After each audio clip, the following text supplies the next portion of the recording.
আমরা শত্রুর চোখে চোখ রেখে কথাই বলতে পারি না। শত্রুর চোখে চোখ রেখে কথা না বললে তো সে আমাকে দাম দিবে না। কই, সে তো চায়নার সাথে এসব ডিল করতে পারে না, সে তো ইভেন পাকিস্তানের সাথেও তো পারে না। পাকিস্তানে কি খুব মুসলিমদের ঐক্য আছে নাকি? না, নাই তো। ওর ইন্টারনাল অবস্থা তো আমাদের চেয়ে অনেক সময় খারাপ। কয়েকটা পারমাণবিক বোম আছে, এই কারণে তার দিকে তাকাতে পারে না। স্বাধীনতার 50 বছরে কয়টা মিসাইল তৈরি করলেন? একটাও তো তৈরি করার ফিকির করলেন না। ওই সিরাতের আলোকে যদি উম্মার সংকট নিরসন করতে না পারি, আর কোনো রাস্তা আমাদের সামনে খোলা নাই। বাস্তবতা হচ্ছে যে আমরা সোশ্যাল, রাজনৈতিক, অর্থনৈতিক বিভিন্ন জায়গায় এখন পর্যন্ত ওই শক্তি অর্জন করতে পারি নাই যে শক্তি ওমর রাদিয়াল্লাহু আনহুর সময় আমাদের ছিল। এটা তো বাস্তবতা। কিন্তু মাঠে ময়দানে আমাদের কথা হচ্ছে মাশাআল্লাহ, অনেক বড় বড় কথা আমরা বলছি, অনেক সময় শোডাউন করে জনবল দিয়ে বা স্লোগান দিয়ে মনে করছি যে আমরা অনেক কিছু করে ফেলেছি, কিন্তু বাস্তবতাটা এমন না। বাস্তবতা অনেক অনেক অনেক বেশি খারাপ, যেটা আমরা চাই এই খারাপ অবস্থাটা দূর হোক।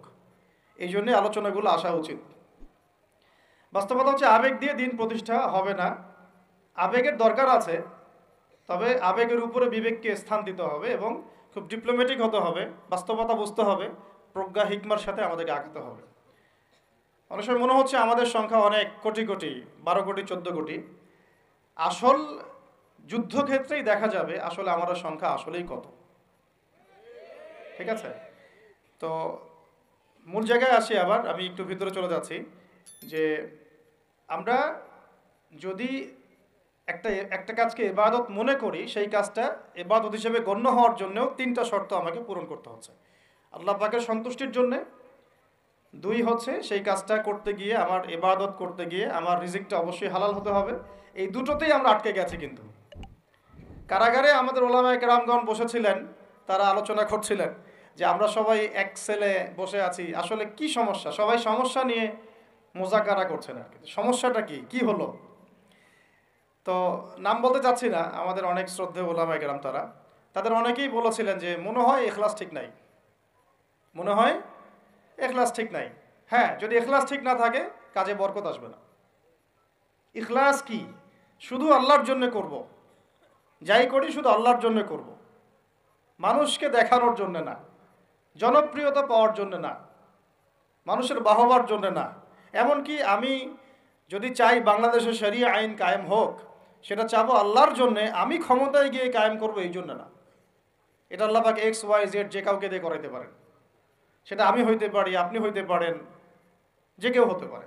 কিন্তু আমি চাচ্ছি শরিয়া আইন বাস্তবায়িত হোক। যদি আমি এভাবে চিন্তা করি যে না, আমাকে যেতে হবেই, আমি সেই কাজ করব, আমারই ক্ষমতা দরকার, তাহলে এটা হবে দুনিয়ার জন্য কাজ করা, আমি আমার ক্ষমতার জন্য করছি। তো মূল বিষয়টা হচ্ছে সাহাবায়ে কেরাম রাদিয়াল্লাহু আনহুম আজমাইন তারা নিজেরা দায়িত্ব এড়িয়ে যেতেন, মানুষ জোর করে তাদেরকে দায়িত্ব দিতেন।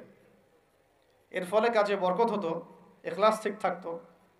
তারা দিনের বেলা ঘোড়সাওয়ার থাকতেন, রাতের বেলা দরবেশ থাকতেন। এই জন্যই দেখা যায় যে উমর রাদিয়াল্লাহু আনহুর খেলাফতের সময় একটা বকরির বাচ্চাও না খেয়ে মারা যায় নাই। সুবহানাল্লাহ। আর একটু আগে তো আপনাদেরকে একটা এক্সাম্পল দিলাম যে আপনাদের 3 বারের রাস্তাঘাটের কি অবস্থা। তাহলে 50 বছর, স্বাধীনতার 50 বছর ধরে যারা পুরো বাংলাদেশের রাস্তাই ঠিক করতে পারে নাই, তারা কত বড় দুর্নীতিবাজ চিন্তা করে নাই। 50 বছর ধরে একটা দেশকে রাডারবিহীন থাকতে হচ্ছে, স্যাটেলাইটবিহীন থাকতে হচ্ছে, পারমাণবিক কোনো অস্ত্র নাই, নিউক্লিয়ার কোনো মিসাইলস নাই, কোনো জিওপলিটিক্যাল বড় বড় রাষ্ট্রের সাথে অ্যালায়েন্স নাই। পক্ষান্তরে উল্টা কুফার, তাগুত, মুশরিকদের দাসত্বে আপনাদেরকে আমাদেরকে নিয়ে গেছে। তাহলে 50 বছরের খেয়ানতের লিস্ট করলে মানে আসমান, এক আসমান থেকে দ্বিতীয় আসমান পর্যন্ত হবে আর কি লিস্টটা। এত খেয়ানত, এত খেয়ানত, 50-60 বছর হয়ে গেছে। এখনও যে বিষয়গুলো নিয়ে আমাদের কথা বলতে হচ্ছে, এটাই হচ্ছে সবচেয়ে লজ্জার। এই বিগত স্বাধীনতার 50 বছরে আমাদের এমন একটা জেনারেশন রেডিমেড পাওয়া উচিত ছিল, যাদের ঘরে ঘরে আলেম, ঘরে ঘরে হাফেজ। এখন ঘরে ঘরে খুঁজলেও, বোম মারলেও আলেম বের হয় না, ঘরে ঘরে খুঁজে ছান মারলেও একটা করে হাফেজ বের হয় না, আলেম বের হয় না। ঘরে ঘরে ছান মারলে যে কোনো একটা টিকটকার ঠিকই বের হয়। এই বাস্তবতা। বাস্তবতা আর আমাদের স্বপ্নের মধ্যে আসমান জমির পার্থক্য আছে। এগুলো হাসির কোনো বিষয় না, এটা হচ্ছে বাস্তবতা। মানে পুরা প্রাইমারি স্কুল থেকে শুরু করে প্রাইমারি স্কুলের শিক্ষক, প্রাইমারি স্কুলের টিচার এবং স্টুডেন্ট, হাই স্কুলের টিচার, অনার্সের স্টুডেন্ট, অনার্সের টিচার, মাস্টার্সের স্টুডেন্ট, মাস্টার্সের টিচার, তারপরে যে বিবিএ, এমবিএ, তারপরে যে আপনার প্রাইভেট ইউনিভার্সিটি ইত্যাদি ইত্যাদি, ইভেন বিসিএস সেক্টর, শিক্ষা কমিশন, এমপি, মন্ত্রী, পার্লামেন্ট, সবগুলোকে যদি একটা জায়গায় আপনি বসান, সবাইকে এই 15-16 কোটি মানুষকে একটা জায়গায় বসান, দেখবেন যে এদের 90% কোরআন তেলাওয়াতি করতে পারে না। 50 বছর হয়ে গেছে স্বাধীনতা। তাহলে কাদেরকে নিয়ে আপনি হিন্দুস্তানকে মোকাবেলা করতে চাচ্ছেন? কাদেরকে নিয়ে আপনি যে রামবাম, প্রগতিশীল এবং এই ইসকন টিসকনকে মোকাবেলা করতে যাচ্ছেন? কাদেরকে নিয়ে? আবেগ দিয়ে তো হবে না।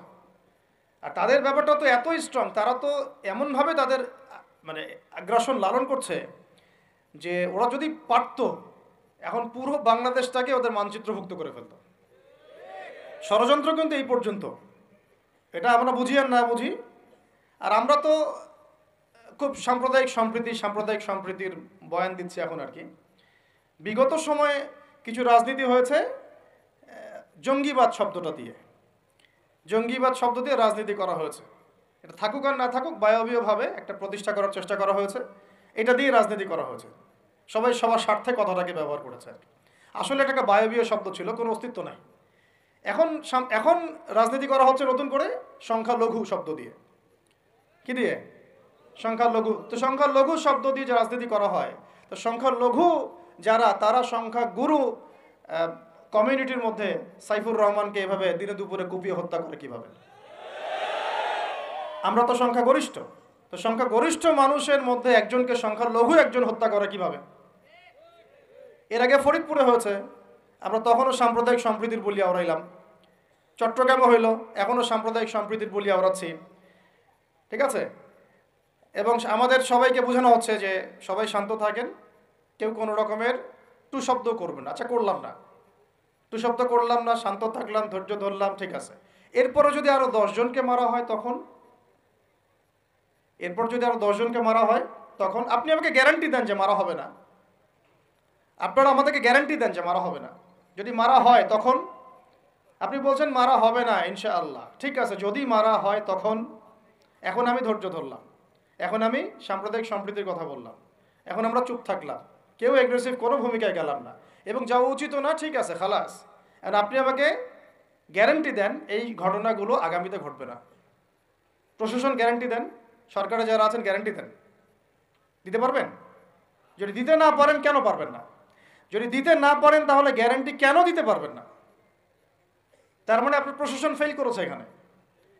সেই ভাইকে হত্যা করা হয়েছে, সেই ভাইয়ের হত্যাকারী যদি 20 জন 30 জন হয়, প্রশাসনের পক্ষে এটা কোনো বিষয় না 30 জনকে কারাগারে নিয়ে আসা এবং আচ্ছা মতো রিমান্ডে সিদ্ধ ডিম ঢোকানো, কোনো বিষয় না। রিমান্ডে ওলামায়ে কেরামের পা ভেঙে দিতে পারেন, তাহলে এটা কেন পারছেন না? তাহলে আপনারা আসলে আমাদেরকে কানাকে মক্কা দেখাচ্ছেন। এই তো। এখন যদি গ্যারান্টি না দিতে পারেন, তার মানে এই সমস্যাটা থাকতে পারে। গ্যারান্টি না দিতে পারার অর্থই হচ্ছে আপনি নিজেই ভয় পাচ্ছেন, নিজেই আপনি শিওর না যে সমস্যাটা আসবে কিনা। কারণ আপনি জানেন যে আমি সমস্যাটাকে ডিল করতে পারি নাই, আসতেও পারে, এই জন্য আমি গ্যারান্টি দিতে পারছি না। আমাদের উপদেষ্টাদেরকে বলেন গ্যারান্টি দিতে যে এরকম ঘটনা আগামীতে আর কখনো ঘটবে না। আমরা তো সবাই শান্ত আছি, কেউ তো একটা টোকাও পর্যন্ত দেয়নি। কাউকে দিয়েছেন? আচ্ছা, ঠিক আছে। আবার আমি প্রশ্ন করছি, যদি গ্যারান্টি না দিতে পারে এবং না দিতে পারাটাই তাদের ব্যর্থতা, এবং এর যদি উপযুক্ত বিচার তারা করতে না পারে, না করতে পারাটাই ব্যর্থতা সংখ্যাগরিষ্ঠ মুসলিম রাষ্ট্রে, তাহলে এই ঘটনা যদি আগামী 1 বছরে, 2 বছরে, 5 বছরে আবারও রিপিটেড হয় এবং একজনের জায়গায় 3 জন, 4 জন, 5 জন, 10 জন পর্যন্ত পৌঁছায়, তখন আপনাদের ভাষাটা কি হবে? তখন আপনারা কি ভাষায় কথা বলবেন আর আমাদেরকে কি বুঝাবেন? এটা আমার প্রশ্ন। আরও প্রশ্ন আছে, সাইফুর রহমান যদি আপনার ছেলে হইতো তাহলে কি হতো? সাইফুর রহমান যদি আমাদের উপদেষ্টাদের কেউ হতো তাহলে কি হতো? সাইফুর রহমান যদি আমাদের যে ওলামায়ে কেরামগণ, শ্রদ্ধার সাথেই বলছি, বিনয়ের সাথে, আপনাদের যদি ছেলে হতো আপনারা কি সেম কথা বলতেন কিনা? সাইফুর রহমান যদি আপনার মেয়ের জামাই হতো তাহলে আপনি সেম কথা বলতেন কিনা? এই জায়গাগুলো তো অনেক গ্যাপস আছে। আমাদের এত স্বার্থপর চিন্তা চেতনা যে আমার তো আর নিজের ছেলে মরে নাই, আমার তো আর নিজের ভাইকে মারা হয় নাই, আপনি তো তাকে আপনার ভাই মনে করতে পারছেন না। এখন পর্যন্ত আপনি সাইফুর রহমানকে আপনার ভাই মনে করতে পারেন নাই। সবাই চুপ। আর আমাদের কিছু সুরসুরি মানহাজের কিছু মানুষ আছে, সুরসুরি আর গিরগিটি মানহাজ, মানে তাগুতের নাম এক্স হইলেও তার পক্ষে, ওয়াই হইলেও তার পক্ষে, জেড হইলেও তারই পক্ষে। সবসময় চুপ, একদম সুরসুরি মার্কা ঠান্ডা ঠান্ডা মানহাজ মানুষকে দেওয়া হয় এবং তারা একটু জনপ্রিয়, এই কারণে জনগণও চুপ হয়ে যায়। তাদের একটা স্ট্যাটাস দেখে মানুষ চুপ। হ্যাঁ, আমার তো আকাবির, আমার তো অমুক, আমার স্কলার এই বলছে, আমার শায়েক এই বলছে, বাস আমি চুপ। আপনি তো নিজের চিন্তাটাকে বিক্রি করে দিয়েছেন মানুষের কাছে, নিজের চিন্তাটাকে আপনি বিক্রি করে দিয়েছেন। তো একজন সেলিব্রিটি স্কলার এসে একটা স্ট্যাটাস দিল যে সবাই শান্ত থাকেন, কেউ কোনো কথা বলবেন না। কেন কথা বলবো না আমি? শান্ত থাকেন বলার আগে আপনার বলা উচিত ছিল যে আমার ভাইকে এভাবে মারা হয়েছে, আমি এর তীব্র নিন্দা জানাই এবং এর বিচার আমি দাবি করি। তারপরে আপনি বলতে পারতেন আপনারা শান্ত থাকেন, আমরা বিষয়টা ডিল করছি। এই যে ব্রেন ওয়াশ, এই যে আমাদের একটা জজবাকে এভাবে দমন করে দেওয়া হচ্ছে, এর ফলাফল কিন্তু আপনাদেরকে ভোগ করতে হবে। আচ্ছা ঠিক আছে, 10 জন মারা হলো চুপ করে থাকেন, ভালো কথা। আরো 100 জন মারা হলে তখনই কি চুপ করে থাকবেন? যদি একটা জেলার উপর আক্রমণ হয় তখনই কি চুপ করে থাকবেন? আপনারা শয়তান থেকে পালাতে চাচ্ছেন, কিন্তু শয়তান তো আপনাকে ছাড়বে না। আপনি কিছু বলেন আর নাই বলেন, আমি বলছি না এখনই বলেন, আমি বলছি আপনি এই হত্যার উপযুক্ত বিচার আমাদের সামনে নিশ্চিত করেন। জাতির সামনে এই 20-30 জন লোককে হাজির করে প্রকাশ্যে ফাঁসি দিয়ে দেখান যে হ্যাঁ আমরা সাইফুর রহমানের পক্ষে আছি। কিছুই করতে পারেন নাই পর্যন্ত, আপনারা কিছুই করতে পারেন নাই। ফরিদপুরের ঘটনা কিছু করতে পারেন নাই। এরকম ঘটনা বিচ্ছিন্ন না, এরকম ঘটনা বাংলাদেশের লাস্ট 5 বছরে এবং বিগত 15 বছরে অনেকগুলো হয়েছে। কিছু ঘটনা আমরা জেনেছি, কিছু ঘটনা আমরা জানি না, বেশিরভাগই আমরা জানি না। তো এই যে সমস্যাগুলো আমি সিরাত থেকে কেন বলছি, কারণ সিরাতে আপনাকে এগুলো সমাধান দিবে। আর এই বিষয়টা আমাকে খুব পীড়া দিচ্ছে ভিতর থেকে, যেটা আমাদের আচরণ, আমরা যে এত বেশি মানে দাসত্বের একটা ইয়াতে চলে আসছি, মেজাজটা আমাদের দাসত্বের মধ্যে চলে আসছে। আমরা শত্রুর চোখে চোখ রেখে কথাই বলতে পারি না। শত্রুর চোখে চোখ রেখে কথা না বললে তো সে আমাকে দাম দিবে না। কই, সে তো চায়নার সাথে এসব ডিল করতে পারে না, সে তো ইভেন পাকিস্তানের সাথেও তো পারে না। পাকিস্তানে কি খুব মুসলিমদের ঐক্য আছে নাকি? নাই তো। ওর ইন্টারনাল অবস্থা তো আমাদের চেয়ে অনেক সময় খারাপ। কয়েকটা পারমাণবিক বোম আছে, এই কারণে তার দিকে তাকাতে পারে না। স্বাধীনতার 50 বছরে কয়টা মিসাইল তৈরি করলেন? একটাও তো তৈরি করার ফিকির করলেন না।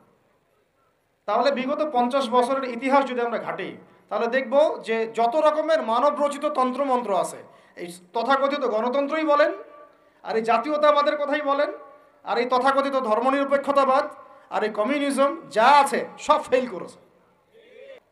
তাহলে একটা মাত্র পথ আপনাদের সামনে এখন খোলা আছে, যেই পথ দিয়ে এই সমস্ত সমস্যার সলিউশন আনা সম্ভব। সেই পথটাই হচ্ছে ওই যে লেখা আছে, সিরার আলোকে উম্মার সংকট নিরসন করা। ওই সিরাতের আলোকে যদি উম্মার সংকট নিরসন করতে না পারি, আর কোনো রাস্তা আমাদের সামনে খোলা নাই। দিন কায়েমের শর্ত 3টা বলেছেন না? 3 নম্বর শর্তটাই হচ্ছে এটা যদি ইবাদত হয়, দিন কায়েম যদি একটা ইবাদত হয়ে থাকে, তাহলে সেই ইবাদত কবুল হবে শুধু একজন ব্যক্তির তরিকায়। কার তরিকায়?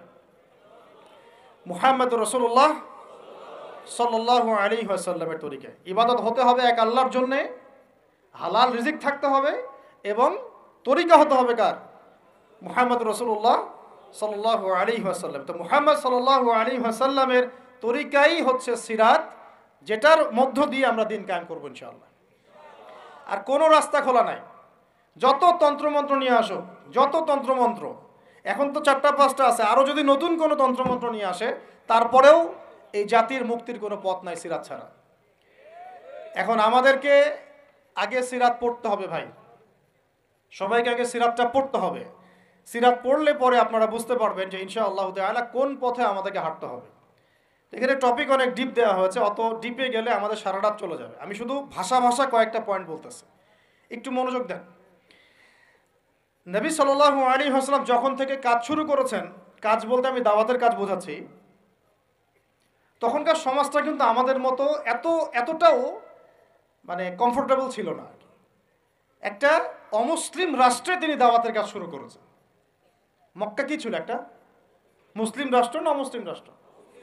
অমুসলিম একটা রাষ্ট্রে তিনি অ্যাজ এ নবী তার দাওয়াতের কাজ শুরু করেছেন। সুবহানাল্লাহ।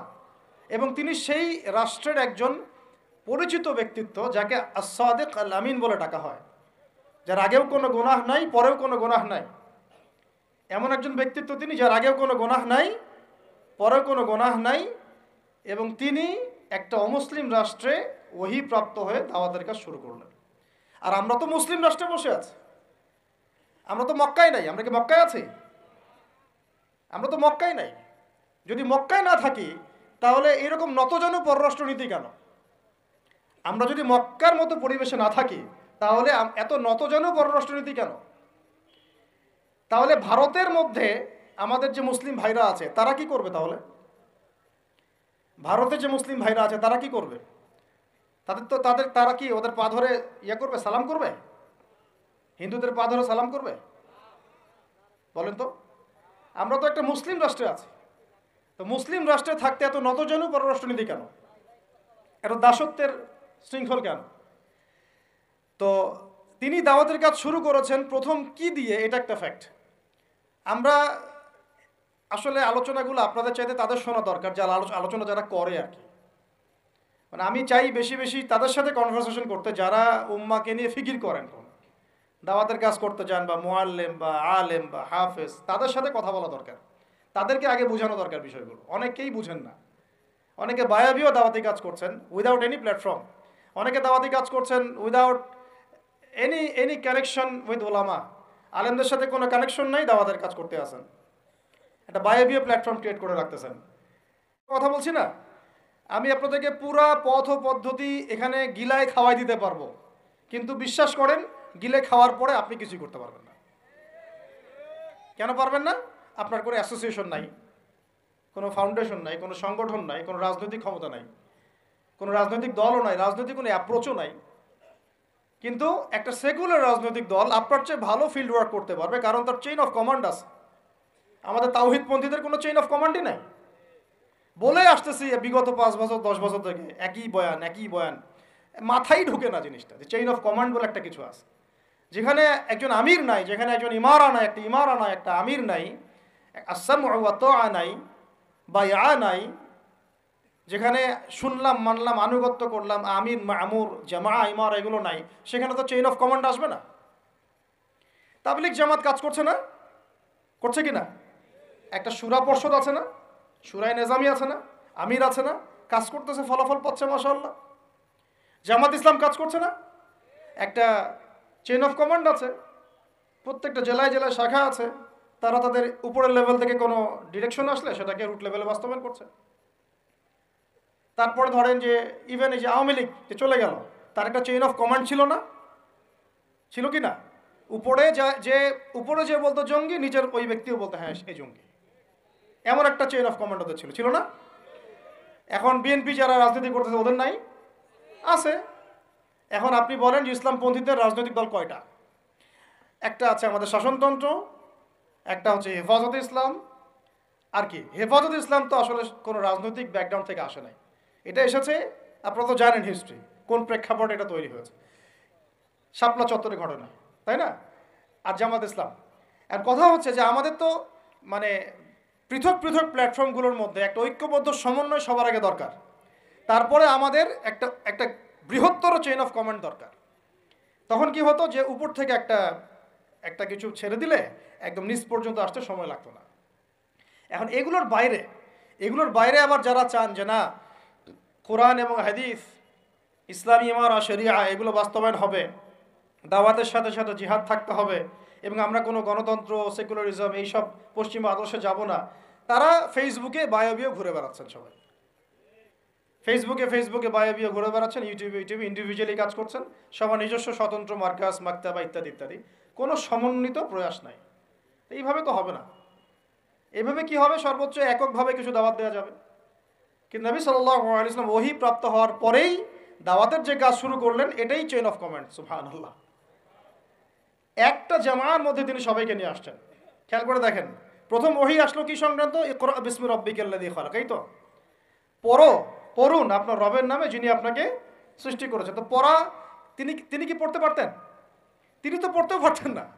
তিনি তো বলছিলেন যে মা আনা বিকারি, আমি তো পড়তে জানি না, তারপরে তাকেই পড়তে বলা হচ্ছে। আপনি পড়ুন, কারণ এই জ্ঞানতাত্ত্বিক রেভলিউশন ব্যতীত সমাজ সংস্কার সম্ভব না। এখন আমরা সমাজ সংস্কার সবাই করতে চাচ্ছি, কম বেশি সবার জায়গা থেকে। পড়াশোনা কেউ করতে চায় না। আল্লাহর কসম করে বলছি, যারা ইভেন দাওয়াতের কাজ করছে এইসব জায়গায় আমরা যারা দাঁড়ায় আছি না, তাদের অনেকেই ওলামায়ে কেরামের সাথে কোনো তাআল্লুকই নাই, কোনো সিলেবাস নাই, কোনো পড়াশোনা নাই, কোনো ক্রাইটেরিয়া নাই, কোনো অ্যারাবিক শেখার কোনো ফিকির নাই, কোরআন শেখার কোনো ফিকির নাই, তাফসির শেখার কোনো ফিকির নাই। আমি দাওয়াতের কাজ করতেছি, সুবহানাল্লাহ, মানুষ আমাকে সেলিব্রিটি মনে করে, দ্যাটস অল। এভাবে হয়? এভাবে কি দাওয়াতের কাজ হয়? অথচ নবী সাল্লাল্লাহু আলাইহি ওয়াসাল্লামকে আল্লাহ পাক পড়তে বলছেন। তাহলে প্রথম দরকার আমাদের জ্ঞানতাত্ত্বিক রেভলিউশন। যেটা বললাম যে বিগত 50 বছরে অলরেডি আমাদের ঘরে ঘরে একজন করে আলেম, একজন করে হাফেজ থাকা উচিত ছিল। এটা বিগত 50 বছরের শিক্ষা সিস্টেমটা এমনভাবে সাজানো হয়েছিল যেটা একটা ধর্ম নিরপেক্ষ শিক্ষা সিস্টেম। এটা, এই যে একটা ছেলে বসে আছে 30 বছর বয়স, ওর তো অধিকার ছিল যে সে এসএসসি, এইচএসসি, অনার্স মাস্টার্স লেভেলে এসে কোরআনের অর্থ করার যোগ্যতা সে অর্জন করবে। এটা তার রাইটস ছিল অ্যাজ এ মুসলিম কান্ট্রির একজন সিভিলিয়ান হিসেবে। তার রাইটস ছিল এটা, যে আমি একজন মুসলিম কান্ট্রির সিভিলিয়ান, আমার রাইটস আছে স্কুলে গিয়ে কোরআন শেখার, কলেজে গিয়ে কোরআনের তাফসীর শেখার, অনার্স লেভেলে গিয়ে হাদিস পড়তে শেখার, হাদিসের মোতাআলা করার। ইভেন সে মাস্টার্সের পরে ইফতা দেওয়ার মতো যোগ্যতা অর্জন করতে পারতো যদি শিক্ষা সিস্টেমটার মধ্যে সমন্বয় থাকতো। কিচ্ছু করা হয় না এইসব লেভেলে। 50 বছর ধরে এই জাতিকে শিক্ষার অন্ধকারে রাখা হয়েছে। কওমি মাদ্রাসাগুলো যদি না থাকতো, এই দেশ থেকে ইসলামকে মিটাই ফেলে দিত এরা। এটা বাস্তবতা। আলিয়া মাদ্রাসার একটা চমৎকার সিলেবাস ছিল, কিন্তু আস্তে আস্তে ওটাকে এমনভাবে বিকৃত করছিল, এটাকে এমনভাবে দলীয়করণ করেছিল যে ওখান থেকে, আরে ওয়াল্লাহি আমি বলছি, আল্লাহর কসম করে বলছি, আমি নিজেও ভাইবা নিয়েছি অনেকে, 3টা সেন্টেন্স দিলে 3টা সেন্টেন্সের পার্থক্য করতে পারছে না। বিশ্বাস করবেন কি সেন্টেন্স? একটি কিতাব, এটি একটি কিতাব, এই কিতাবটি, 3টা সেন্টেন্স আরবি করতে দিয়েছি, গত পরশুদিন করতে পারে নাই, কামিল পাস। একটি কিতাব, এই কিতাবটি, আর এটি একটি কিতাব, 3টা সেন্টেন্সের পার্থক্য করতে দিয়েছে। কিচ্ছু না এটা, এটা মাদানী নেসাবের প্রথম বছরের পড়া। তাহলে সিগা ধরছি, গর্দান বলতে পারতেছে না, এবারও দিতে দিলে এবারও দিতে পারছে না। এটা পারবে না তো জেনারেল মানুষের। আপনারা তো ইসলামিক লাইনে পড়েছেন, আপনারা পারবেন না কেন? কেন পারবেন না? তাহলে কি পড়াশোনা করলেন? ওখানে তো 10 বছর সময় ঢেলে দিয়েছে। একজনকে জিজ্ঞাসা করলাম যে যে কোনো একটা আয়াত শোনাচ্ছে, ওই যে সূরা হামিম শেষের একটা আয়াত বললো, কি জানি, ওই যে ইন্নাল্লাযীনা ক্বালু রাব্বুনাল্লাহ সুম্মা ইসতাকামু তাতানাজ্জালু আলাইহিল মালায়েকা, এই যে আয়াতটা আছে না, আল্লা তাখাফু ওয়া লা তাহজানু। ঠিক আছে ভাই, এখন অর্থটা বলেন। অর্থ বলতে পারে না। তাতানাজ্জালুর গর্দান দেন, মাসদার বলেন, বলতে পারে না। আলিয়া মাদ্রাসা থেকে পড়াশোনা করেছেন, দাখিল আলিম ফাজিল করেছেন, বলতে পারে না। এটা আপনারাও জানেন, ওলামায়ে কেরাম যারা বসে আছেন, যে অবস্থা কি। শুধু কওমি মাদ্রাসাগুলোর এই মেহনতগুলো যদি না থাকতো, তাহলে অরিজিনাল ইসলামকে তারা মিটাই ফেলে দিত বাংলাদেশ থেকে। টিকে আছে এখন। কিন্তু আমি ওইদিকে যাচ্ছি না, ওইটা অন্য আলোচনা।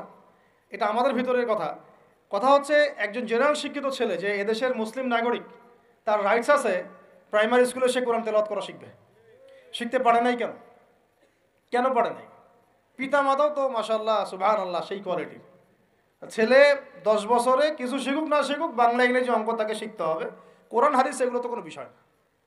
এগুলো কোনো বিষয় হলো? আপনাদের কাছে আল্লাহর কসম এগুলো দামি নাই। ওই একদিন 2 দিন ওয়াজ মাহফিলে আইসা আবেগ দেখান। কোরআন হাদিসের পরে যদি মহব্বত থাকতো, ছেলেকে তো আলেম বানাইতেন আপনি। ছেলেকে তো আপনি একজন হাফেজ বানাইতেন কমপক্ষে। আপনি তো ছেলেকে এমনভাবে গড়ে তুলেছেন, আপনার জানাজাই পড়তে পারবে না। সেদিন আমরা টাঙ্গাইলে একজনের জানাজা পড়তে গেছি, এক পরিচিত ভাইয়ের আম্মা মারা গিয়েছেন। তো ওই দিন কি একটা আক্কেল হলো, শিক্ষা হলো, যে যদি আপনি ছেলে মেয়েকে যদি আলেম না বানিয়ে যান, ছেলেকে যদি আলেম না বানিয়ে যান, সঠিক জানাজাটাও মনে হয় ভাগ্যে জুটবে না। হ্যাঁ, একটা মুনাসিব জানাজাও ভাগ্যে জুটবে না। তো আমাদের এই স্কুল কলেজ পড়ুয়া ছেলে মেয়েদের রাইটস ছিল এগুলো শিখতে পারে নাই। অনার্সে পড়ে তার বয়স কত? 20 থেকে 25 বছর। 25 বছরে সে 25টা সূরা জানে না, 25টা সূরার নামই জানে না, 25টা সূরার নাম বলতে পারে না। কোরআন বিধান কায়েম করতে আসছেন আপনি, সুবহানাল্লাহ, 25টা হাদিস বলতে পারেন না, 25 জন নবীর নামও বলতে পারে না। ইভেন আমাদের নবী সাল্লাল্লাহু আলাইহি ওয়াসাল্লামের সিরাতের জীবনীটা, পাতলা কিতাবটাও সে কখনো জীবনে পড়ে দেখে নাই। এই অবস্থা মাস্টার্সেও বিসিএসেও সব জায়গায় একই চলছে আর কি। বিসিএসের যে ভাইবা হয় সেখানে কি ইসলাম ধরা হয়? বিসিএসের ভাইবা যখন হয় তখন তাকে কোরআন তেলাওয়াত জিজ্ঞাসা করা হয়? তাহলে আপনি কোরআন তেলাওয়াত করতে পারেন না, রাষ্ট্র চালাবেন কিভাবে? কোরআনের সাথে কোনো তাল্লুক নাই।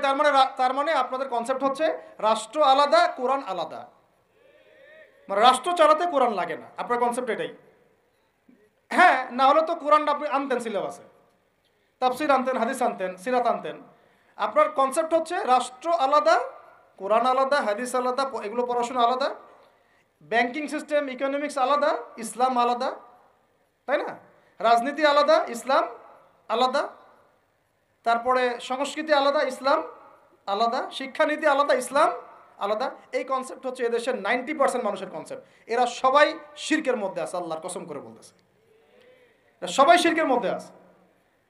এরা সবাই ধর্মনিরপেক্ষ, সেকুলার। বাদ দিয়ে আমরা যারা দাড়ি টুপিওয়ালা কিছু মানুষ আছি, আমরা একটু মৌলবাদী চিন্তা করি আর কি। আমরা চিন্তা করি যে ইসলাম ব্যক্তিগত জীবনেও থাকবে, সংস্কৃতির মধ্যেও থাকবে, শিক্ষানীতিতেও থাকতে হবে, অর্থনীতিতেও থাকতে হবে, ইভেন রাজনীতির মধ্যেও থাকতে হবে। এই কনসেপ্টটা না আসলে এখনো মুসলমান হনই নাই। এই কনসেপ্টটা না আসা মানে এখন পর্যন্ত কালিমা লা ইলাহা ইল্লাল্লাহ এটা বুঝেনি নাই আপনি, মুখে পড়েছেন, দ্যাটস অল। এই কারণেই তো লা ইলাহা ইল্লাল্লাহ পড়ার পরেও মোদির পা চাটেন বসে বসে। এই কারণেই, কারণ ওই লা ইলাহা ইল্লাল্লাহ তো আপনাকে ওটা শিখাই নাই, যে আপনি এক আল্লাহর সার্বভৌমত্বের স্বীকৃতি দেন নাই। এই হলো সমস্যাগুলো। তো সমস্যার গোড়ায় অনেক কথা আছে। এখন নবী সাল্লাল্লাহু আলাইহি ওয়াসাল্লাম কিন্তু দাওয়াতের কাজটা, এই যে সিরাতের আলোকে যেটা বলছেন, সমাজ সংস্কার এবং দিন প্রতিষ্ঠা এবং সমকালীন সব সংকট দূর করা, এটা শুরু করতে হবে জ্ঞানতাত্ত্বিক রেভলিউশন থেকে। পড়াশোনা করা শুরু করে দেন, আদারওয়াইজ আপনাদের সামনে ধ্বংস ছাড়া কিচ্ছু বাকি নেই। কি পড়াশোনা করবেন? অবশ্যই ইসলামিক কারিকুলাম থাকতে হবে। এরপরে আপনি জেনারেল লাইনের পড়াশোনা করেন, কোনো সমস্যা নেই। আর এই পড়াশোনা একা একা করা যাবে না, ওস্তাদের সহবত লাগবে, ওলামায়ে কেরামের সহবত লাগবে। আমি তো এটা বলি যে আপনি কারো লেকচার শোনার আগে আপনি আগে চেক করবেন যে তার ওস্তাদ কে, কোথায় সেদিন শেখে, কার কাছ থেকে সেদিন শেখে, কোত্থেকে সে এই ইলমগুলো অর্জন করছে, তার লোক কোথায়। আবেগে ভাসলে হবে না এখন বিষয়টা। তো পড়াশোনার এখন যে আরও 20 বছর পড়াশোনা না করে আমি কোনো কাজ করতেই পারবো না এমনটাও না, কিন্তু পড়াশোনা আগে শুরু করা। এখন আপনার কাজ পড়াশোনা শুরু করা, ইকরা বিসমি রাব্বিকাল্লাযী খালাকের হক আদায় করা এবং ওস্তাদের সহবতে থাকা। যেমন জেনারেল লাইনে পড়েছেন 20 বছর, একা একা কি পড়েছেন? না, প্রতিষ্ঠানে গিয়েছেন, ডেইলি ক্লাস করেছেন, টিচারের সহবতে ছিলেন, বেতন দিয়েছেন, ব্যাসে থেকেছেন, তারপরে আরও কি করেছেন? বাবার জমি বিক্রি করে দিয়েছেন, বাবা মায়ের জমি বিক্রি করে। সেম অন্ততপক্ষে এতটুকু যতটুকু আপনি জেনারেল লাইনের জন্য করেছেন, জেনারেল লাইনে যদি যতটুকু করেছেন, ত্যাগ, শ্রম, মেধা খরচ, কষ্ট স্বীকার করা, এর যদি অর্ধেকও যদি দিন শিক্ষার জন্য করতে না পারেন, আপনি নিজেও মুনাফেক। আমরা নিজেরাও মুনাফেক তখন। বেশক আমাদের মধ্যে নেফাকি আছে, সুবহানাল্লাহ। আপনি একটা ডিগ্রির জন্য একেবারে 20 বছর ঢালতে পারেন, 20 কোটি টাকা ঢালতে পারেন, বাপের জমি বিক্রি করতে পারেন, বেঁচে থাকতে পারেন, ঢাকা বিশ্ববিদ্যালয়ের সেই লাইফ লিড করতে পারেন, এক বিছানায় 2 জন থাকি, ফ্লোরের মধ্যে ফ্লোরিং করে থাকা, হ্যাঁ, হাজার হাজার লাখ লাখ টাকা খরচ করা, কষ্ট করে সকালে ওঠা, রাত জাগা, পড়া, পরীক্ষা দেওয়া, অ্যাসাইনমেন্ট, কত কি। আমি তো জানি এগুলো, আপনারা তো অনেকে না জানেন, আমি তো জানি, আমরা তো ইউনিভার্সিটিতে পড়েছি। এই পরিশ্রমগুলো আপনি করছেন অনলি ফর একটা সার্টিফিকেট আর একটা চাকরির জন্যে, আর এর 10% কেন 5% আপনি করতে চান না দিনী শিক্ষার জন্যে। তো আমি মুনাফেক না হলে এই পৃথিবীতে আর মুনাফেক কে আছে?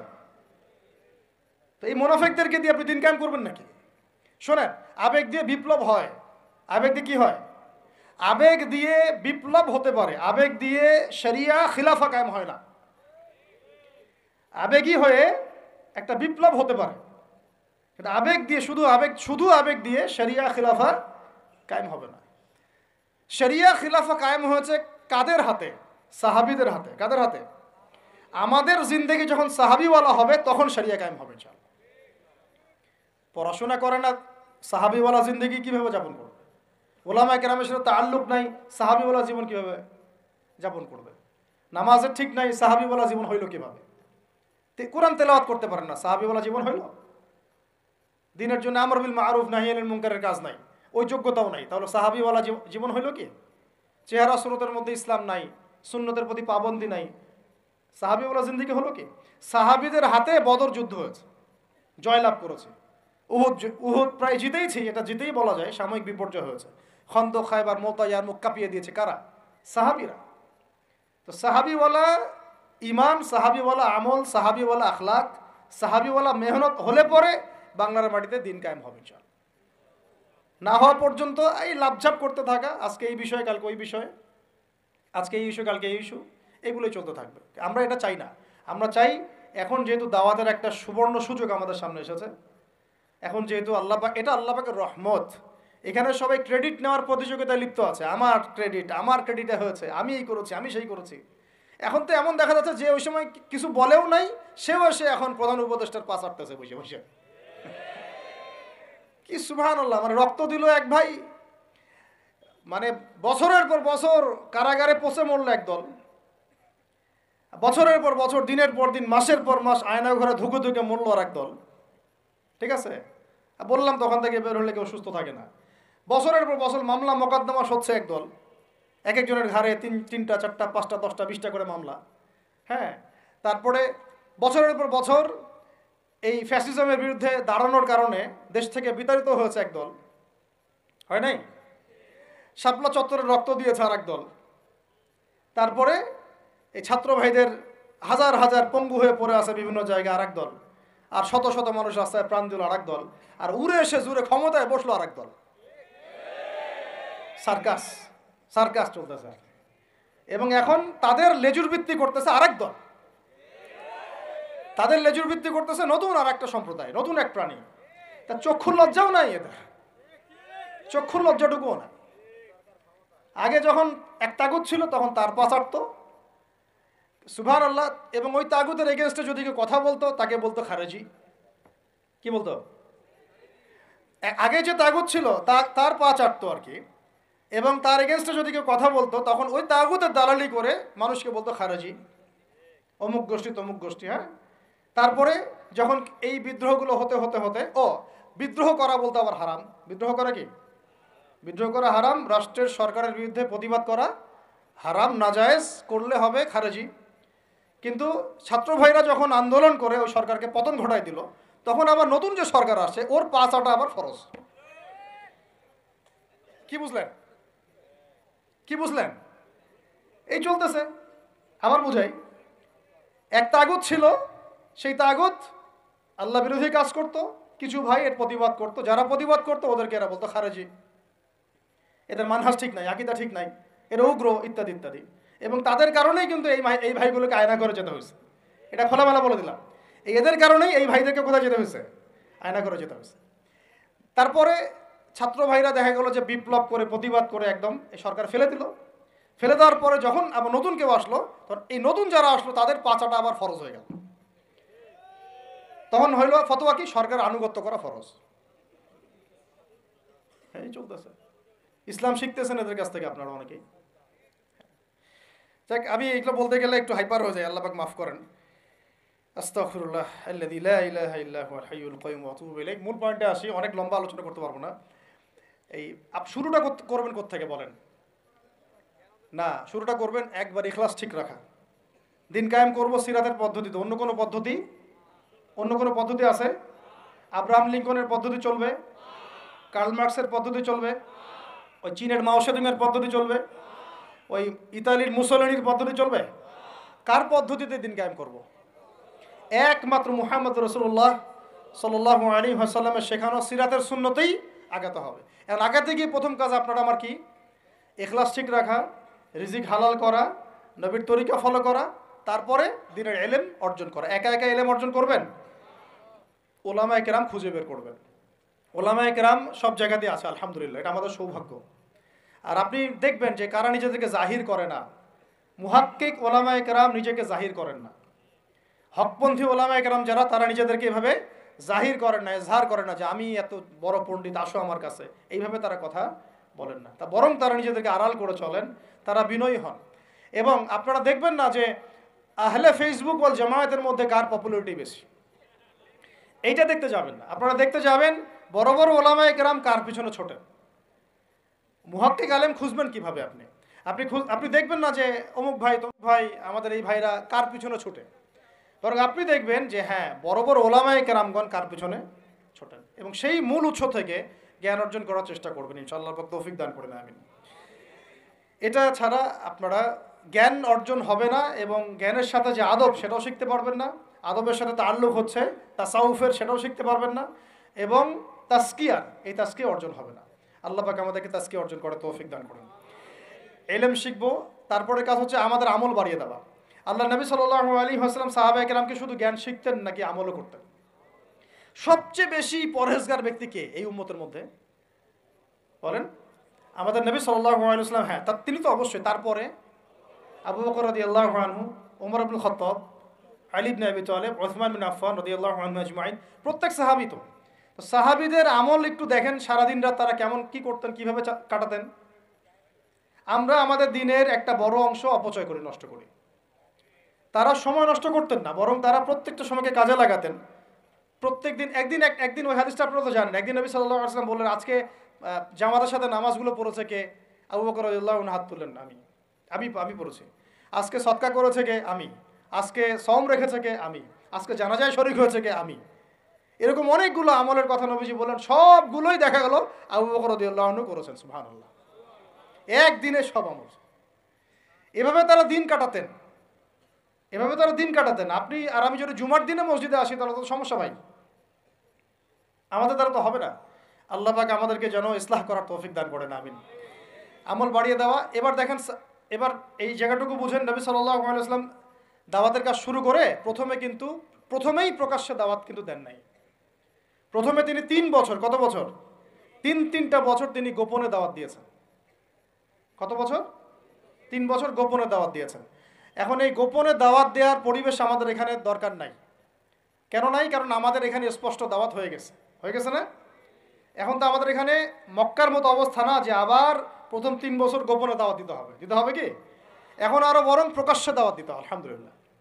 এই যে বলছিলাম যে এটা আল্লাহ পাকের রহমত যে আমরা এই সময়টা পেয়েছি, এখানে কারো কিন্তু ব্যক্তিগত কোনো ক্রেডিট নেওয়ার সুযোগ নাই। এই যে এখন দাওয়াতের একটা উত্তম প্ল্যাটফর্ম পাওয়া যাচ্ছে, ক্ষেত্র পাওয়া যাচ্ছে, খোলাভাবে কথা বলা যাচ্ছে, এটা কারো রহমত। এটাকে কাজে লাগিয়ে আরো 5 বছর 10 বছর আমাদেরকে দাওয়াত দিতে হবে ইনশাআল্লাহ। কিসের দাওয়াত? দিন কায়েমের দাওয়াত। কিসের দাওয়াত?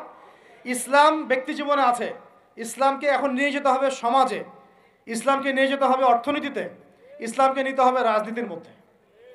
ইসলাম যখন সমাজে, অর্থনীতিতে, সংস্কৃতিতে, শিক্ষানীতিতে এবং রাজনৈতিক ক্ষেত্রে যাবে, তখন আমরা ইনশাআল্লাহ চূড়ান্ত বিজয় লাভ করব ইনশাআল্লাহ। এখন যদি পার্শ্ববর্তী শত্রু রাষ্ট্রগুলো আমাদেরকে আক্রমণ করে, আপনি তো ব্যক্তিগতভাবে জিহাদের ঘোষণা দিতে পারবো না। পারবেন? একজন ফেলানিকে যদি কাঁটাতারে ঝুলাই দেওয়া হয়, ওরকম 10টা বিএসএফকে মারার ক্ষমতা আমাদের আছে। এই শক্তি সামর্থ্য আমাদের ভাইদের আছে। আমাদের দাওয়াতের কাজ শুধু আমভাবে জনগণের মধ্যে করলে হবে না, পুলিশের মধ্যে দাওয়াতের কাজ করতে হবে, র্যাবের মধ্যে দাওয়াতের কাজ করতে হবে, আমাদের আনসারদের মধ্যে দাওয়াতের কাজ করতে হবে, বিজিবির ভাইদেরকে প্রশিক্ষিত করতে হবে। সবচেয়ে বড় কথা, আমাদের সেনাবাহিনীকে, বিমান বাহিনীকে শক্তিশালী করতে হবে। অত্যাধুনিক অস্ত্র তাদের হাতে থাকতে হবে, এবং তাদের মধ্যে সব কিছুই আছে মাশাআল্লাহ। পটেনশিয়াল আছে, প্রতিভা আছে, শারীরিক শক্তি আছে, ট্রেনিং আছে। ইমানটাকে মজবুত করতে হবে, তাদেরকে ইমানের দাস দেওয়া লাগবে। এইদিকে আমরা তো তাদেরকে এখন হাঁটাতে পারছি না, কারণ ওই ক্ষমতা আপনার আমার হাতে নাই। ইসলামকে ওই রাজনৈতিক জায়গায় নিতে হলে সিরাতের সুন্নতে আগাতে হবে। আল্লাহ পাক তৌফিক দান করুন। এবার প্রকাশ্যে দাওয়াত শুরু হলো 4 নম্বর বছর থেকে 10ম বছর পর্যন্ত। এই প্রকাশ্যে দাওয়াত যখন শুরু হয়েছে, তখনই ব্যাপক নির্যাতন শুরু হয়েছে, ব্যাপক নির্যাতন। এই অবস্থানটা আমরা পার করেছি বিগত সময়গুলোতে, এখনও পার করছি, তাই না? এই অবস্থাটা কিন্তু আমরা আগেও পার করেছি, এখনও পার করছি। যারাই প্রকাশ্যে পরিপূর্ণ ইসলামের কথা বলছেন বা বলেছেন, কোনো না কোনোভাবে তারা হ্যারাসমেন্টের শিকার হয়েছেন, কোনো না কোনোভাবে, ফিজিক্যালি, অথবা মেন্টালি, অথবা রাজনৈতিকভাবে, অথবা মামলা মোকদ্দমা, অথবা গুম, অথবা একেবারে ক্রসফায়ার, অথবা দেশ ত্যাগ, কিছু না কিছু ওদের তাকদিরে নসিব হয়েছেই, তাই না? আর যারা সুরে সুর মিলিয়ে কথা বলেছে তারা পার পেয়ে গেছে আর কি। ওই যে বললাম আগেও তলাচাটা, এখনও তলাচাটা। ওটা হচ্ছে মানে তেল মারা মানহাজ আর কি, তৈলাক্ত মানহাজ আর কি। যেই থাকুক, এক্স থাকলেও আমি তেল মারবো, ওয়াই থাকলেও তেল মারবো, জেড থাকলেও তেল মারবো। কারণ তেল মারা আমার জন্য ফরজ, এবং তৈলাক্তদের আনুগত্য করা আমার জন্য ফরজ। ওদের বিরুদ্ধে কথা বললে আপনি আবার হয়ে যাবেন খারেজি। কিন্তু সার্জিসদেরকে আবার তারা কিন্তু খারেজি বলে নেই, এটা একটা ব্যাপার আছে। সার্জিস হাসনাতদেরকে কিন্তু তারা ওই সব ওলামায়ে কেরাম আবার কি বলে নাই, খারেজি বলে নাই। কিন্তু অস্ত্র হাতে নিয়ে ওরা কিন্তু পুলিশ পিটাইছে, কথা বুঝতে পারছেন? এই কাজটা যদি কোনো মাদ্রাসার ছেলে করতো তাহলে আল্লাহর কসম করে বলতেছে পুরো দুনিয়াতে এরা রটাই দিত যে আমরা জঙ্গি। এই পয়েন্টটা ভালো করে বুঝেন, এই পয়েন্টটা ভালো করে বুঝেন। যদি এই আন্দোলনটা শুধুমাত্র দাড়ি টুপিওয়ালা মানুষরা করতো তাহলে সারা মুসলিম বিশ্ব না, সারা দুনিয়াতে এরা রটাইত মিডিয়া দিয়ে যে বাংলাদেশের মুসলমানরা উগ্র, জঙ্গি এবং সন্ত্রাসী, রটাতো না? এইভাবে পুরো জাতির তরুণ প্রজন্মের জিহাদি জাজবা ধ্বংস করে দেওয়া হয়েছে। এইসব থিওরি, এইসব তত্ত্ব দিয়ে, এইসব ফতোয়াবাজি করে পুরা 16 কোটি মানুষের জিহাদি জজবাটাকে নষ্ট করে দেওয়া হয়েছে। অন্যায়ের প্রতিবাদ করলেই আপনাকে জঙ্গি বলে দেওয়া হবে, অন্যায়ের বিরুদ্ধে কথা বললেই আপনার উপরে এইসব চলে আসবে। অথচ গণতান্ত্রিক পদ্ধতিতে যখন তারা লড়াই করছে, এটা তখন জায়েজ হয়ে যাচ্ছে। তখন 100টা মূল্যেও জায়েজ, 1000 মূল্যেও সুবহানাল্লাহ। আর এখানে সাইফুর রহমানকে মারা হয়েছে, দুই একজন ভাই যদি একটু কড়া গলায় কথা বলে, বাকিরা বলছে এত গলা বড় করার দরকার নেই, আস্তে করে কথা বলেন, অপেক্ষা করেন। শয়তান থেকে পালাচ্ছেন তো, শয়তান তো আপনার থেকে পালাবে না, শয়তান আপনাকে ধরবে। আপনি শয়তান থেকে পালাতে যাচ্ছেন তো, এটা একটা সাপ। এটা কি একটা, এখন যেটা দেখছেন এগুলো সাপের লেজ। এগুলো কি? এগুলো সব সাপের লেজ। সাপের মাথা কোথায় জানেন? একদম দিল্লিতে। সাপের মাথা কোথায়? এখন এই সাপের লেজ নিয়ে আপনার এত ভয়, মাথা আসলে যে কি করবেন আল্লাহই ভালো জানে। কথা হচ্ছে যে এই সাপের লেজ আপনি কাটবেন কিভাবে? কাটতে হলে একটা অস্ত্র লাগবে, সেই হাতিয়ার, সেই তরবারের নামই হচ্ছে ইসলাম। সেই তরবারের নামই সিরাত, এর বাইরে কোনো তরবাল নাই। আজকে যদি লেজ কাটতে পারেন, কাল মাথাও কাটতে পারবেন ইনশাআল্লাহ। এখন যদি লেজের কাছে হেরে যান, মাথা কাটতে পারবেন না। এখন আপনি শয়তান থেকে পালাতে যাচ্ছেন, কিন্তু শয়তান আপনার থেকে পালাবে না, ও আপনাকে ধরবে। আজকে 10, কালকে 20, যদি কালকে আল্লাহ না করে 100 হয়, তখন দেখবো আপনাদের বিবৃতি কেমন হয়। আপনারা কোন ভাষায় কথা বলেন সেটা দেখার অপেক্ষা আছি আমি আর কি। উপযুক্ত শাস্তি নিশ্চিত না করা হলে এগুলো লাই পাবে না, বেশক লাই পাবে। এখন শাস্তি কি উপযুক্ত নিশ্চিত করা হয়েছে কিনা এখন পর্যন্ত আমরা দেখি নাই কিছু। ফরিদপুরের ঘটনা তো দেখি নাই আমরা কিছু, এর আগের ঘটনাগুলো তো আমরা কিছু দেখি নাই। অতএব আমরা এই জায়গায় অনেক বেশি কনসিয়াস যে আপনারা আগে এক নৌকায় পা রেখেছিলেন, এখন আবার 2 নৌকায় পা রাখলেন কিনা। আগে তো পা রেখেছিলেন শুধুমাত্র এক নৌকায়, ভারতীয় নৌকায় আর কি। আর এখন পা রাখতেছেন ভারতীয় নৌকায়, পাশাপাশি আমেরিকান নৌকায়। 2 নৌকায় 2 পা রাখতেছেন। যখন 2 নৌকায় 2 পা থাকবে তখন কিন্তু ডোবা আরও বেশি সহজ হয়ে যাবে আর কি। এটাও মাথায় রাখেন আর কি, তখন কিন্তু পা রাখারও জায়গা পাবেন না। তো এই জিনিসগুলো আমাদের ভালো করে বোঝা দরকার। আল্লাহ পাক আমাদেরকে বোঝার তৌফিক দান করুন। কোরআন আছে ভাই, দিন ইসলাম আছে, নবীর সুন্নত আছে, আমাদের কোথাও যাওয়ার দরকার নাই। এই সহজ কথাটা আমরা বোঝাতে পারতেছি না। সহজ কথা, আমাদের কাছে কোরআন আছে, হাদিস আছে, রাসূলের সিরাত আছে, সুন্নত আছে, বরেণ্য উলামায়ে কেরাম আছেন, দেশে 16 কোটি মুসলিম তাওহীদি জনতা আছে। কোথাও যাওয়ার দরকার নাই আমাদের। আমরা আমাদের দেশের ভাগ্য ইনশাল্লাহ গড়ে নিতে পারবো ইনশাআল্লাহ। আর কারো দালালি করার কোনো দরকার নেই আমাদের। দুঃখজনক হচ্ছে এত কিছুর পরেও, আল্লাহর কসম, এত কিছুর পরেও এখন পর্যন্ত আমাদের দেশটা ভারতীয় দালাল মুক্ত হইতে পারলো না। প্রত্যেকটা ডিপার্টমেন্টে এখন ওদের দালাল বসেই আছে। ভাই একটা নামাজ পড়বেন আপনি, নামাজ পড়ার জন্য জায়গাটা পাক লাগবে না, কাপড়টা পাক লাগবে না? নাপাক কাপড়ে নামাজ হবে? নাপাক জায়গায় নামাজ হবে? একটা প্লেট নিয়েছেন, খাবার খাবেন, বিরিয়ানি খাবেন, তো বিরিয়ানি খাওয়ার আগে প্লেটটা পরিষ্কার করবেন না? প্লেট যদি পরিষ্কার না হয় সেখানে বিরিয়ানি খাওয়া যাবে? দেশটা তো পরিষ্কার হচ্ছে না, আগে দেশটা পরিষ্কার করেন, তারপরে বিরিয়ানি খাওয়া যাবে ইনশাআল্লাহ। বরং এখন আমরা ওই ময়লাদের সাথে আপোষ করে চলার চেষ্টা করছি, আঘাত করার চেষ্টা করছি। আবার কেউ তো নিজের গিরগিটি রং পাল্টায় ভিতরে ঢুকে গেছে, টের পাওয়া যাচ্ছে না। আছে না এরকম? আপনারা সবাই বুঝেন, এগুলো আমি খোলামেলা বলার প্রয়োজন নেই। মূল কথা হচ্ছে একটা বিষয়কে পবিত্র না করে একটা জমি চাষ করব, আগে আমাকে ওই জমিটাকে সার দিতে হবে, কীটনাশক দিয়ে ওটাকে দূর করতে হবে। জমি পবিত্র না করলে এখানে পবিত্র বৃক্ষ রোপণ করা যাবে না। সিম্পল একটা কথা, আপনি বিরিয়ানি খান আর যাই খান, পাত্র পরিষ্কার করতে হবে। এই পাত্র এখনও পরিষ্কার হয় নাই। আল্লাহ পাক আমাদেরকে প্রত্যেকটা মহল থেকে এই বিজাতীয় দালালদেরকে দূর করার তৌফিক দান করেন। এ দেশের ভাগ্য আল্লাহ করবেন ইনশাআল্লাহ। যদি আমরা আমাদের সিরাতের উপর থাকি, রাসূলের সিরাতের উপর থাকি, কোরআন সুন্নাহর উপরে থাকি এবং ঐক্যবদ্ধ থাকি, আমাদেরকে পরাজিত করতে পারার মতো কোনো জাতি না ইনশাআল্লাহ, পারবে না ইনশাআল্লাহ। এটা আমাদের কনফিডেন্স থেকে বলা না, এটা আমাদের পূর্ণ ইয়াকিন থেকে বলা। কিন্তু সমস্যা হচ্ছে আমরা ওই রাস্তায় হাঁটতেই পারতেছি না। আল্লাহ পাক আমাদেরকে সেই হিকমা এবং প্রজ্ঞা দান করেন, আমিন। আল্লাহ পাক উপযুক্ত নেতৃত্ব আমাদের সামনে নিয়ে আসেন, আমিন। এবং দোয়া করি আমরা যেন ইসলামপন্থী সরকার আল্লাহ পাক আমাদের সামনে নিয়ে আসেন, যাদেরকে সামনে রেখে আমরা এই পুরো দেশ জুড়ে ইসলামী শরিয়া প্রতিষ্ঠার মেহনত করতে পারি। আল্লাহ পাক সে তৌফিক দান করেন। তো শেষ কথাগুলো হচ্ছে এরকম যে এই 10 বছরে প্রচুর নির্যাতন হয়েছে, কিন্তু ইসলাম কিন্তু থেমে যায় নাই। যখন হামজা এবং ওমর রাদিয়াল্লাহু আনহুর মতো মানুষের ইসলাম কবুল করেছেন। আরেকটা কথা মনে রাখবেন, আমাদের নবীজি কিন্তু সাল্লাল্লাহু আলাইহি ওয়াসাল্লাম দুর্বল সাহাবীদেরকে হিজরত করতে বলেছিলেন। কোথায়? আবিসিনিয়াতে। কোথায়? আবিসিনিয়ায়। ওখানে একটা হিজরত হয়েছে। আমাদের নবীজি তায়েফে গিয়েছেন, তায়েফবাসী ইসলাম কবুল করে নাই, তিনি আবার ফিরে আসছেন। এই সময়টাতে ইয়াসরিব থেকে 6 জন যুবক আসছিলেন, তরুণদের কথা বলতে বলেছেন। এইখান থেকে আমি আলোচনা শেষ করে দিব।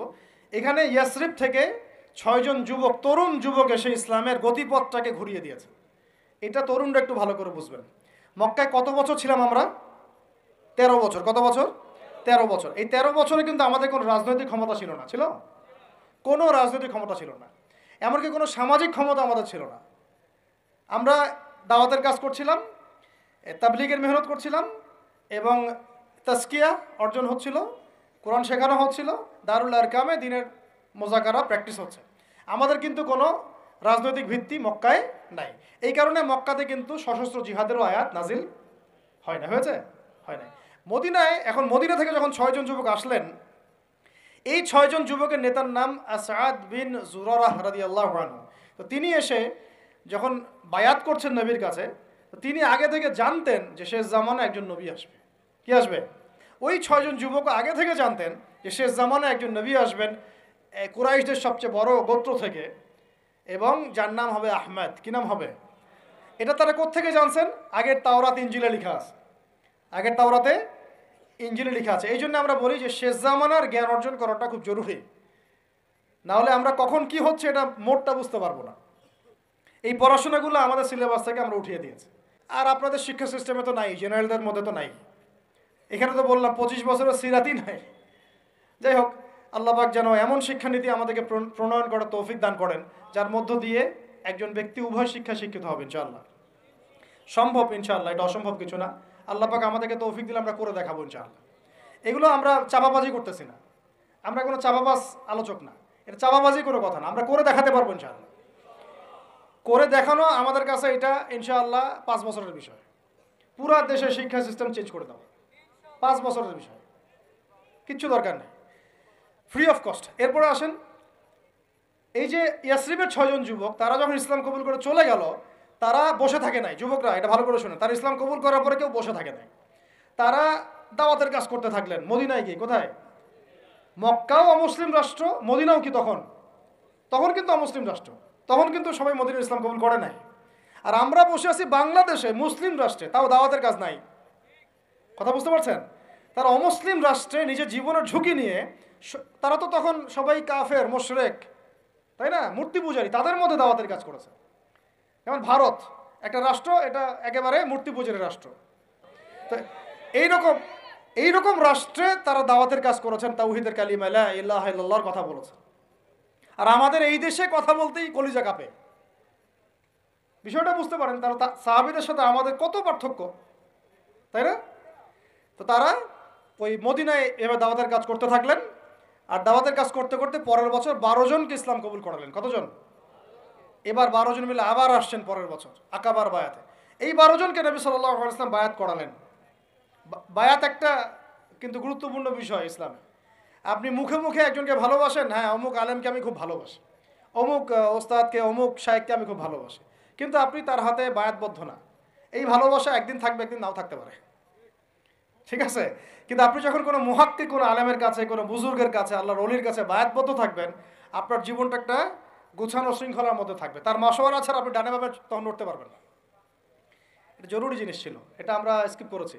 আর এটাকে অনেক কিছু কিছু কিছু ক্ষেত্রে কিছু ভণ্ড পীর নিয়েছে আর কি, তখন ওটা বিতর্কিত হয়ে গেছে আর কি। কিন্তু এটা কিন্তু একটা গুরুত্বপূর্ণ কাজ ছিল। যেমন আপনি কারো হাতে বায়াতবদ্ধ, তার মানে আপনি তাকে আপনার মুরব্বী মানেন। আপনার কি মানেন? মুরব্বী। এই সিলসিলা চলে আসছে রাসূল সাল্লাল্লাহু আলাইহি ওয়াসাল্লাম থেকে। এখন এই 12 জনকে নবীজি বায়াত করালেন। এই 12 জন একটা রিকোয়েস্ট করলো, ইয়া রাসূলুল্লাহ, আমাদের মদিনা একটা উর্বর জায়গা, আপনি যদি আপনার সাহাবীদের মধ্যে একজন যোগ্য সাহাবীকে পাঠাতেন, তাহলে উনি গিয়ে মদিনায় দাওয়াতের কাজ করতো, তাহলে ইসলাম আরও সম্প্রসারিত হতো। এটা কাদের কথা ছিল? এই 12 জনের।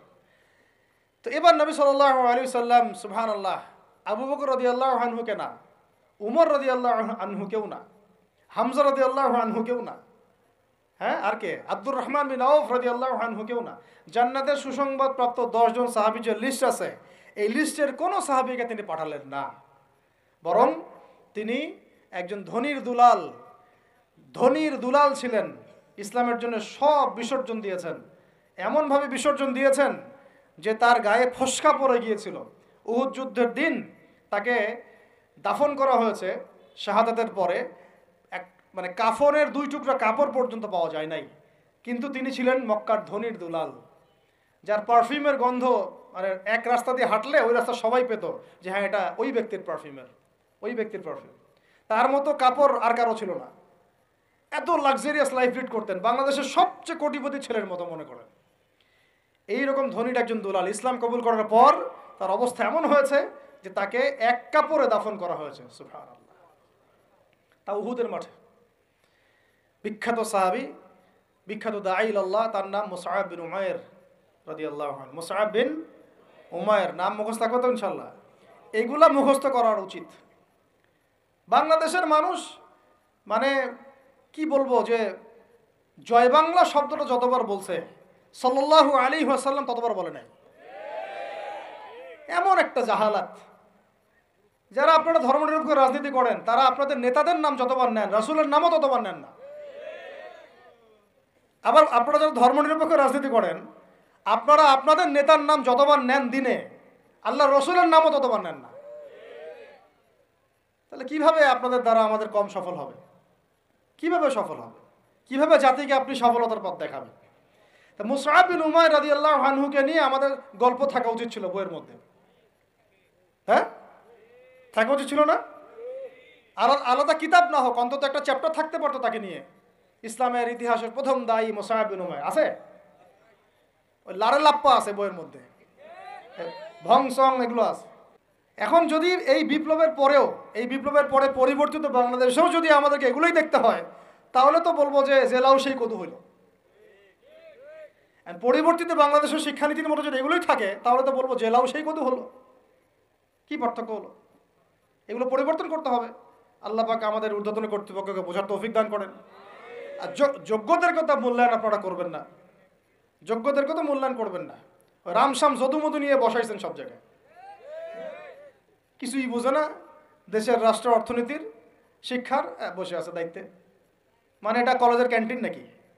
কলেজের ক্যান্টিন সবাই বসে চা খাইতে বসছি আর কি, বিষয়টা এরকম কি? ওলামায়ে কেরামদের মধ্যে মুহাক্কিক ওলামায়ে কেরামদের 2-3জনও নাই। কার সাথে মাশওয়ারা করতেছেন? পরামর্শ আলেমদের সাথে মাশওয়ারা নেই, মাঝে মাঝে ডাকে চা খাইতে, এই পর্যন্তই আর কি। এগুলো কি? তার মানে আপনারা ঘুরে ফিরে আগের সেই ওই সেকুলারিজমই প্রতিষ্ঠা করতে চাচ্ছেন, কিন্তু একটু নতুন আঙ্গিকে আর কি। আল্লাহর কসম করে বলতেছি, বাংলাদেশের তাওহীদি জনতা এবার এগুলো সহ্য করবে না ইনশাআল্লাহ। যদি ইসলামপন্থী আমাদের মুরব্বীরা, তুল্লাবরা, আমাদের ইসলামপন্থী জামাআগুলো যদি মাঠে থাকে, এই কাজ আপনারা করতে পারবেন না ইনশাআল্লাহ।